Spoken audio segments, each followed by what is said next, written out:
Hello friends, स्वागत है आपका टारगेट शॉर्ट हैंड क्लासेस में।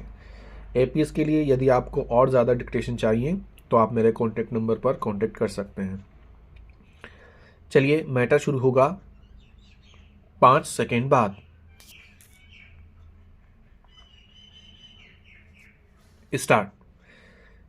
पिछले कुछ वर्षों में देश दुनिया में व्यापक सामाजिक आर्थिक परिवर्तन हुआ है।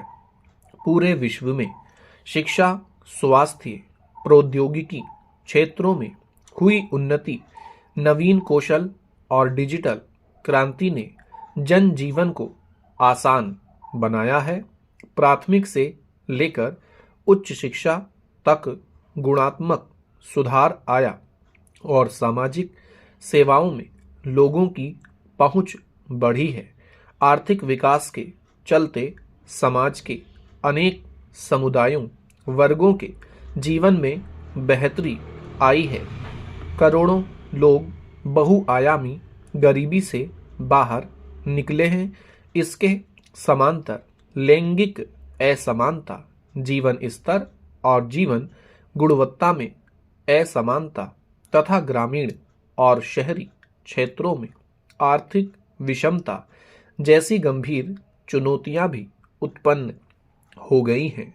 भारत आज दुनिया की सबसे बड़ी और तेजी से बढ़ती अर्थव्यवस्थाओं में शुमार है, मगर लैंगिक समानता, श्रम क्षेत्र में महिलाओं की भागीदारी और निर्धनता उन्मूलन के मामले में यह वैश्विक मानकों पर बहुत पीछे है।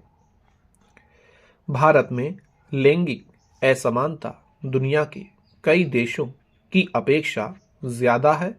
विश्व आर्थिक मंच द्वारा जारी वैश्विक लैंगिक अंतर रपट 2023 में भारत का स्थान 146 देशों में 127वां है।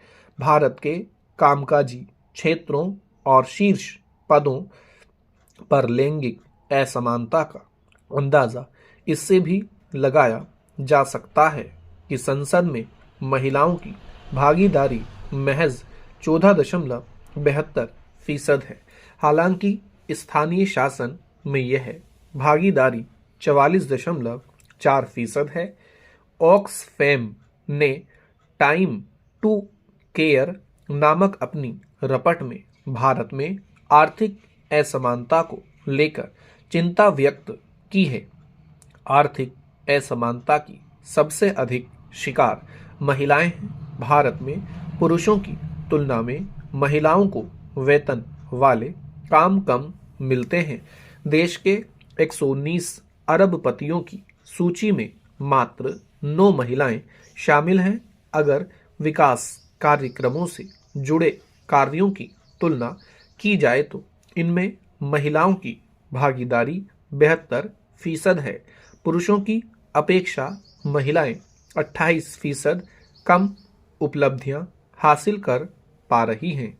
आज दुनिया भर में 15% ऐसी महिलाएं हैं जो काम करने योग्य हैं, लेकिन उनके पास अवसर उपलब्ध नहीं है। पुरुषों में यह आंकड़ा 10% है। इन आंकड़ों से स्पष्ट है कि महिलाओं की अपेक्षा पुरुषों के पास काम के अवसर ज्यादा हैं। 2022 में शिक्षा के क्षेत्र में 24.9% महिलाओं ने माध्यमिक और उच्चतर शिक्षा प्राप्त की, जबकि इसमें पुरुषों की भागीदारी 38.6% दर्ज की गई। भारत के शहरी क्षेत्रों में पुरुष स्नातकों कामकाजी महिलाओं की भागीदारी लगभग 23% है, जबकि कामकाजी पुरुष स्नातक 72% हैं। विश्व बैंक की एक रपट के अनुसार भारत में विज्ञान, गणित और इंजीनियरिंग विषय में महिलाएं लगभग 43% स्नातक उपलब्धि प्राप्त करती हैं। दुनिया भर में शीर्ष प्रशासनिक सेवाओं में महिलाओं की भागीदारी बहुत कम है। भारत में महिलाओं की स्थिति बहुत स्पष्ट नहीं है।